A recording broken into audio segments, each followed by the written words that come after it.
Hey everyone, welcome back to another video, and this time it's going to be a vlog, I guess, or a facecam video. I don't know, it's been a long time since I've done one of these, many months. I've been doing karting footage in the back of my videos for quite a long time now, so it's weird having to set up a camera and all that sort of stuff. But yeah, it's been a crazy couple of months for me personally. But really, I look at this as 3 years. So, around this time 3 years ago, I started university, and I was sort of like, this is my last chance to really give my sort of dream a go of working in like the television sort of moving image production industry, because before that I got very close to a couple of jobs, sort of like ITV. They didn't play out, and then I ended up spending 2 years working at a garden centre, which wasn't my favourite thing to do in the world. Met some great people, but it wasn't the dream. And I was like, university, I'm going to give this one last go, and if it doesn't work out, I have no idea what I'm going to be able to do in my life. But yeah, so 3 years ago, took that big step, and as a very, very shy person, it was a bit of a surreal experience. Not surreal, that's not the right word. It's a tough experience, sort of going to that sort of world where obviously you got to try and make friends quickly. I didn't know anyone at university. I mean, some people might have known each other, but I didn't know anyone, and it was quite a big step for me personally, and it was quite tough. Those first few months really were tough for me, and you hear it all the time. Students, first few months of university, they want to quit, that sort of stuff. It was. I don't think I was ever that close to quitting, but I didn't particularly enjoy those first few months because I didn't really have any people that I really connected with. But over time, you get to know everyone, and by the end of university, everyone at university is great because you understand everyone, and you know who is who. And yeah, I really enjoyed it by the end, but the first sort of 3-4 months were very tough, and yeah, I didn't particularly enjoy it, but nonetheless, took that experience, really enjoyed it.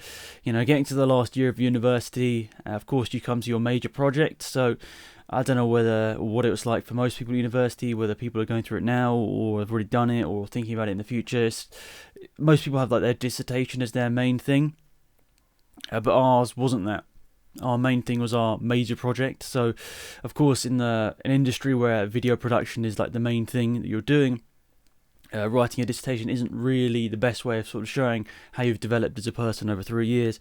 So we had our dissertation, and alongside that we had basically a major project, which sort of like 20 minutes, whatever you wanted it to be. And well, I had this idea midway through, or sort of towards the end of the first year. So we were thinking back to sort of 2017 sort of time. I was like, I've involved myself, I should say, in motorsport my whole life.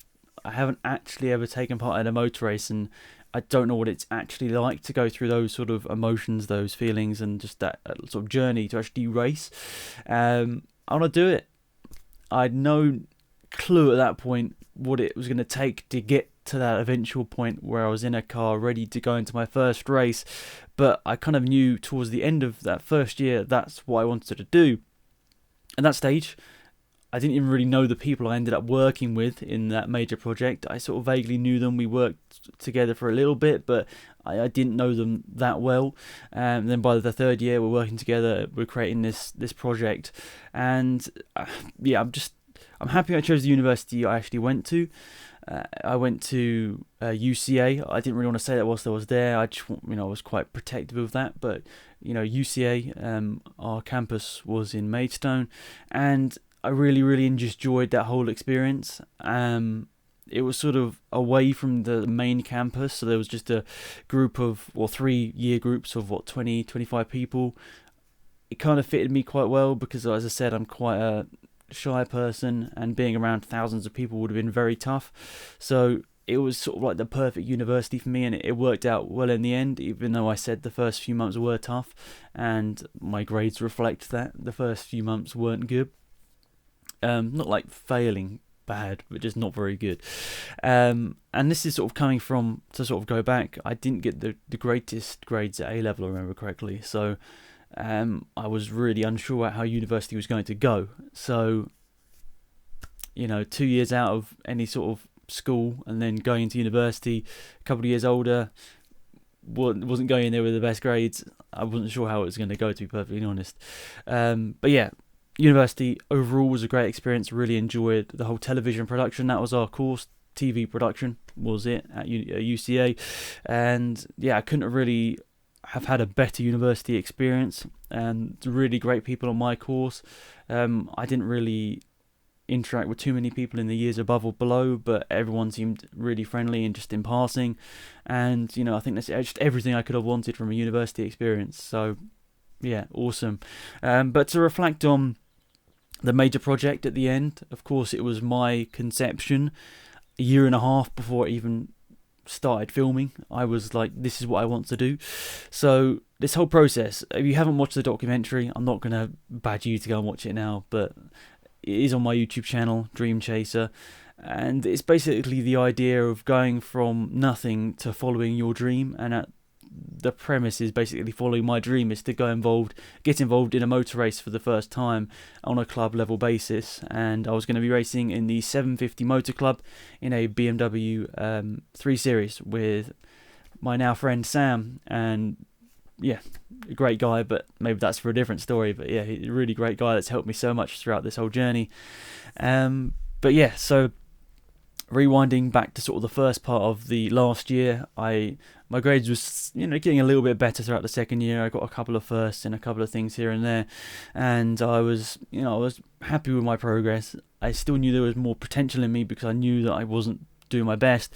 You sort of know that within yourself, and I've never been particularly a good writer either. That's something I've always struggled with in a lot of things, is just writing down what I actually mean. I know in my head what I mean or what I want to say, but sometimes it doesn't always correlate to the word processor or the piece of paper.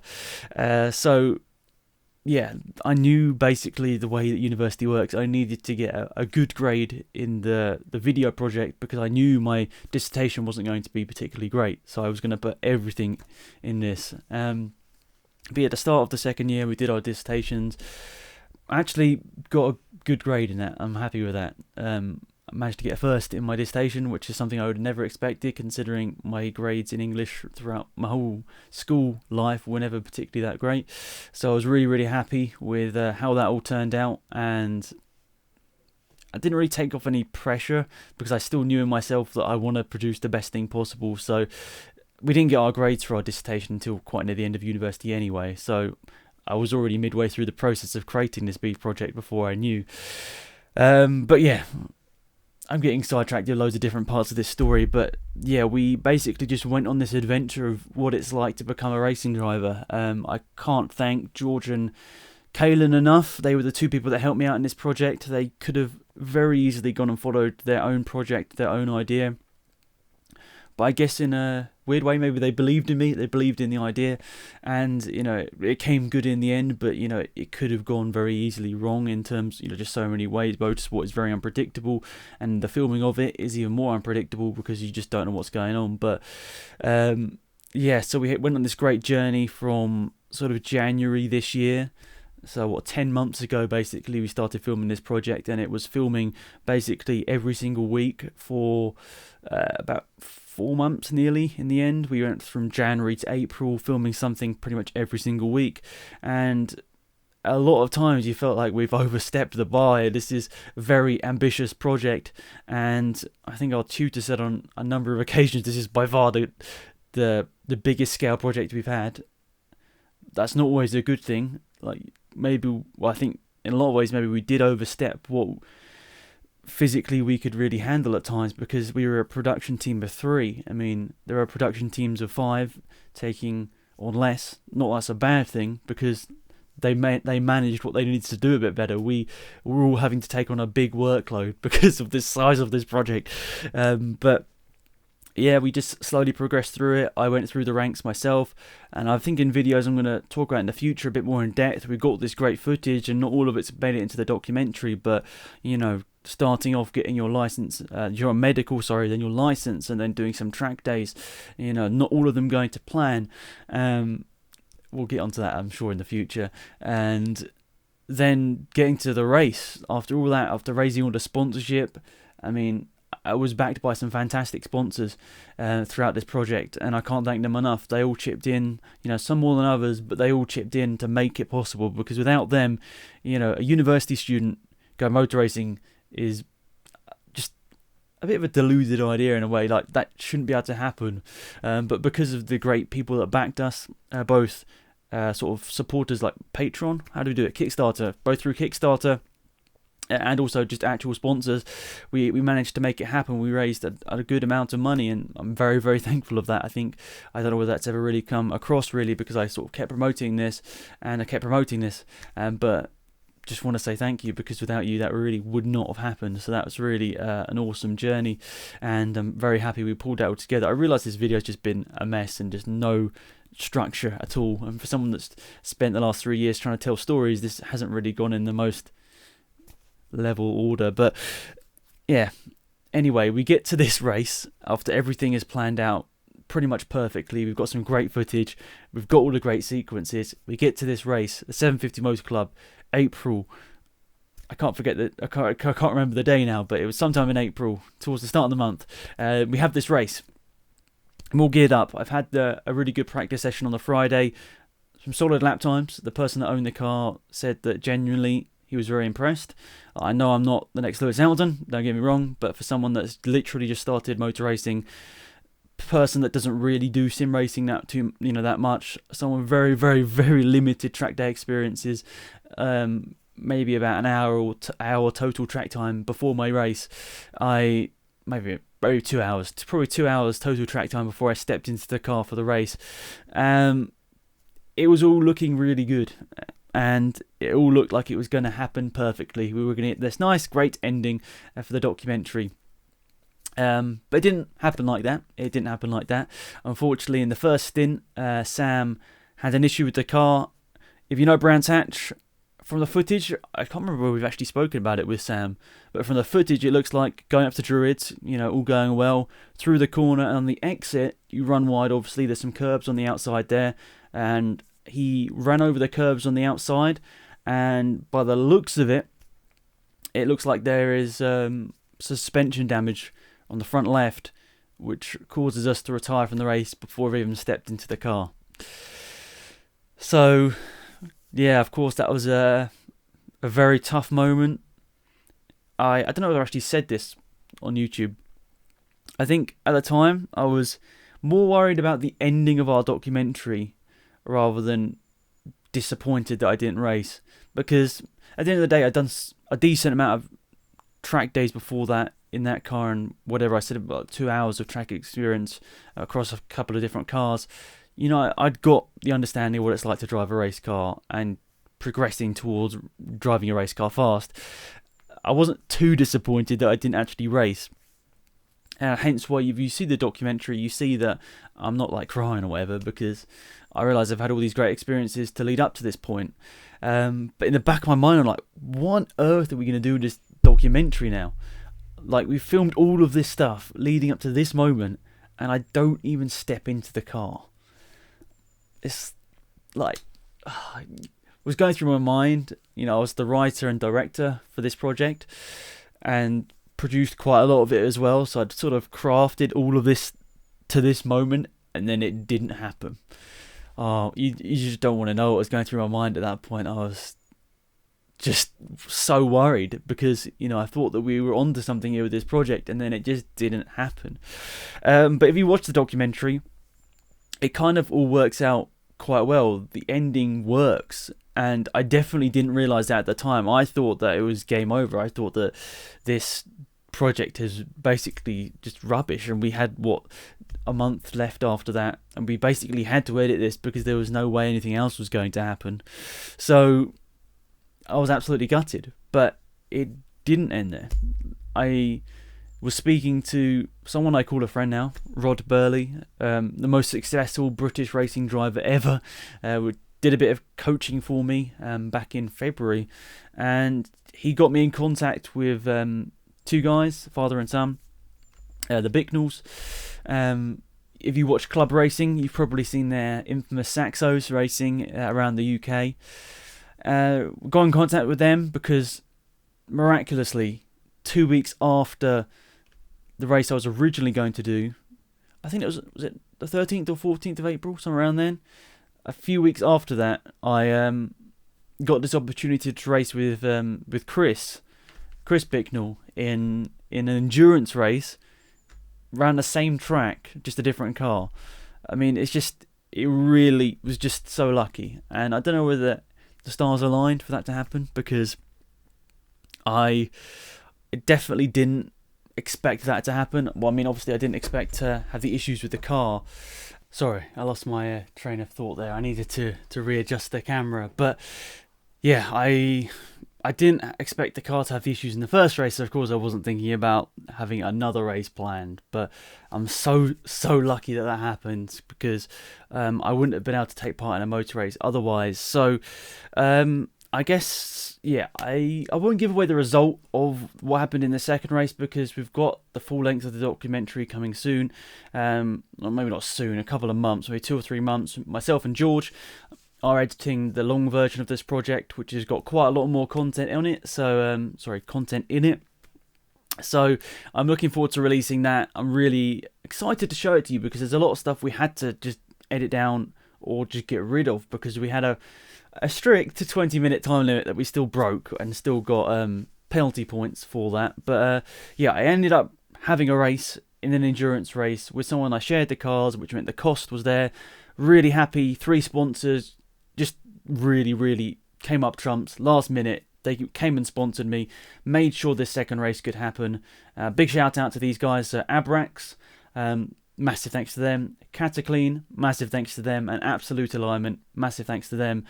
You know, that's going to be at the back of my mind for the rest of my life, because, you know, of course, all the sponsors really helped me out make this project happen. But those 3 guys, especially looking back on it, made sure that I actually got into a race car and actually did a race. So my second race was in a Citroen Saxo. You might think a little bit less glamorous than a BMW. I guess you're kind of right. It's very different, 2 very different cars. I think I mentioned it. I might have mentioned this already, but in my first race, I was basically going into the race with about 30 minutes of track experience in the car. Not what you want. In the BMW, I was probably teetering towards an hour and 20 in the car before race day. But 30 minutes, you know, some people going with less, some people going with absolutely no experience in their car. But for me, I was like, oh, blimey, these cars are very different. The BMW rear-wheel drive and the Citroen Saxo, still a fast car. There's only about a second or 2 in them in terms of lap round Brands Hatch. The BMW is a bit quicker, obviously, but still, learning that whole thing is just very different. So, yeah, I digress. Still, really good experience. I won't give away the result, but a massive thank you to the Bicknells, to Rod, for making sure that all happened in a fast-paced sort of time period. And yeah, literally, I think basically retired from the race, the first race, and then I was on the phone the next day getting some sponsors on board, making sure sponsors could see the prospect in this second part of the project. I mean, I could completely understand why you wouldn't want to help me even more, considering you'd already helped me out in the first place, but you know, thank goodness they did, otherwise this whole thing might not have happened. But yes, second race happened. It wasn't in the university cut of the project, obviously, but still, I'm very happy with how it all turned out. The filming, we're down on crew, obviously, not as many people managed to help, but you know, it was great to have, you know, my best friends around, you know, people like John, who I've known for 15 years, basically, came to the race. You know, obviously speak to him pretty much every day anyway, but you know, he was at the race. It was really nice to have him there. For someone that sort of followed my journey since pretty much the very start. It's nice to see him. It was nice to have him here, and obviously my dad and my mum. Yeah, it was really nice, and it just all worked out. You'll see in the documentary, but I'm just happy with it, how it all ended in the end. But for the university version, we had a very dramatic ending, which actually I think we got some positive marks for. But yeah, moving on, speeding on. Obviously now I finished university. Very happy with my grades. Yeah, I don't want to further elaborate on that, but yeah, I'm just very happy with my grades, and so many people came together to make it happen, and just made sure I was in the right place mentally, as that definitely helps from university, making sure that is in the right place. Otherwise, you're not going to be able to produce your best stuff. So yeah, I'm very happy that it just all worked out basically. But yeah, maybe in the future I'll speak about that more in depth. But right now we'll leave it at that. Finished university, happy with my grades. But then what's happened since? Because I finished university 5 months ago, 4 months ago, something like that. Yeah, it's been a great few months for me. It's obviously getting into work, and you've got to find a job. It's the thing is, university, it all finishes all nice and good. You graduate. Didn't really enjoy graduation. I wish I was in a better frame of mind for graduation, but whatever. It's happened. But now, very happy with where I'm at. I keep saying but it's because I haven't done a video like this in a very long time. So basically I left university, but whilst I was at university the last couple of months, I never spoke about this because I never really knew whether it was going to continue on. But back in March, I started working at Formula 1. That's a very surreal experience. Your first job outside university being at Formula 1. A motorsport fan my whole life. Still can't believe it every single day when I go to work. Incredible. You can see the amount of I'm still thinking about it. It's really, really crazy when I think about it. From a couple of years ago, gone and sent a job which I liked the people there, but it wasn't the career I wanted. And then managing to get the sort of dream job for me at least, working in Formula 1. So, doing the video editing. So that's the side of video production I hadn't really explored too much in university. But there now, video editing at Formula 1. Not full time, but doing a lot of work for them right now. So still living at home, so it's all right. It works out. But yeah, very, very, very nice. And I'm working on a lot of the stuff you see on YouTube, Instagram, Twitter, that sort of stuff. And I guess it just all sort of goes back to that decision to go back to university, because if I hadn't done that, I would have definitely not managed to have the experience of going motor racing for the first time, meeting loads of great people, and then working at F1. This is quite... I've got this on my desk. I think my mum got this for me for the last couple of weeks, my university project. I guess when it maybe wasn't going to happen, but it's not going to work if I'm not going to have to show it, because if I put it any closer to the camera, it's not going to... I can see that's really in focus, isn't it? You can't read what it says, but maybe if you're in full screen and you can read that right now. It says follow your dreams. And I guess that's what I did. As I said, I definitely didn't go to university with the best grades, and I definitely didn't expect to come out of it with those sort of grades that I finished with, and definitely didn't expect to leave university and start working in F1. And I'm very appreciative of that every single day when I go to work. I'm like, very lucky to be here, and always try and give my 110%. But yeah, I guess that's basically the last 3 years, and maybe that explains why the YouTube channel hasn't been as active. I realise if I look back at my channel over the last, I've got it up right here. If I look back at my channel over the last sort of 3 years, I started producing content I enjoyed more, sort of just more speaking about the ins and outs of F1, just interesting subjects. I still really enjoy gaming. I haven't even played F1 2019, which is bad because Codemasters were great and gave me a copy, and I just haven't had the chance to play it. But I'm hopefully going to be back on that soon. I'm probably not producing gaming videos. I think that I don't know, what's the saying? That thing has sailed. You might know the phrase. That's gone, I guess, in a lot of ways, because it's not quite the content I want to produce anymore. But a lot of the guys in the F1 community are producing much better content than I'd ever be able to do in gaming. So I